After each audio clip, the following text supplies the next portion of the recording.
السلام علیکم دوستوں، میرا نام موج مرزا ہے اور آپ دیکھ رہے ہیں M.M TV۔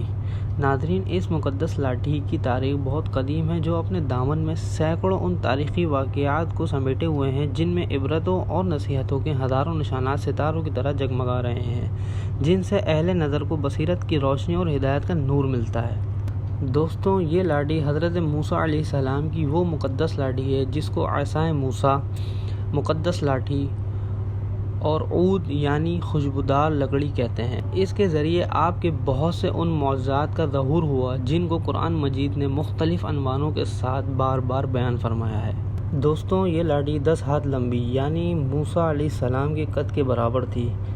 اور اس کے سر پر 2 شاخیں تھیں جو رات میں مشعل کی طرح روشن ہو جایا کرتی تھیں۔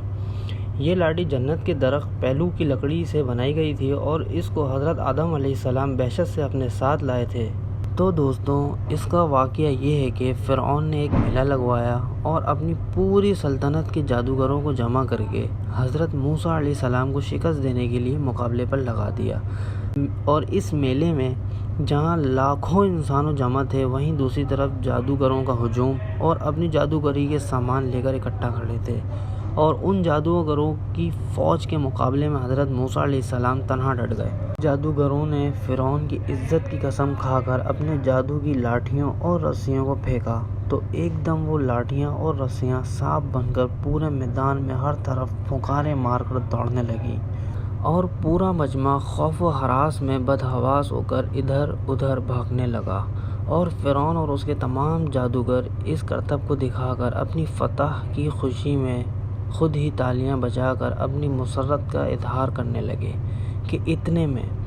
حضرت موسیٰ علیہ السلام نے خدا کے حکم سے اپنی مقدس لاٹھی کو ان سانپوں کے ہجوم میں ڈال دیا تو یہ لاٹھی ایک بہت بڑا نہایت ہیبت ناک اژدہا بن کر جادوگروں کے تمام سانپوں کو نگل گیا۔ یہ معجزہ دیکھ کر تمام جادوگر اپنی شکست کا اعتراف کرتے ہوئے سجدے میں گر پڑے اور آواز بلند یہ اعلان کرنا شروع کر دیا کہ ہم موسیٰ علیہ السلام کے رب پر ایمان لائے۔ دوستوں، اللہ پاک ہمیں بھی ایسی ایمان کی مضبوطی عطا فرمائے، آمین۔ اگر آپ میرے چینل پہ نئے ہیں تو اسے سبسکرائب کر دیں اور بیل آئیکن کے بٹن کو دبا دیں تاکہ ہر آنے والی ویڈیو آپ تک پہنچ سکے۔ شکریہ۔